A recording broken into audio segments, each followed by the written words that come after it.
At dahil nga napakaraming rumors ang naglabasan ngayon mga ka-idol about sa Barangay Ginebra at sinasabi nga na maraming mga bagong player ang makukuha ng Barangay Ginebra. Survey lamang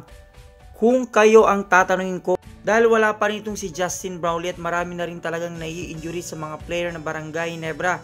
at sa ngayon nga pinakawalan na nila itong si Aljun Mariano mga ka-idol. Sang-ayon ba kayo na makakuha ng Barangay Ginebra itong si CJ Perez o kaya naman itong star player ng Meralco Bolts na si Chris Newsome o kaya naman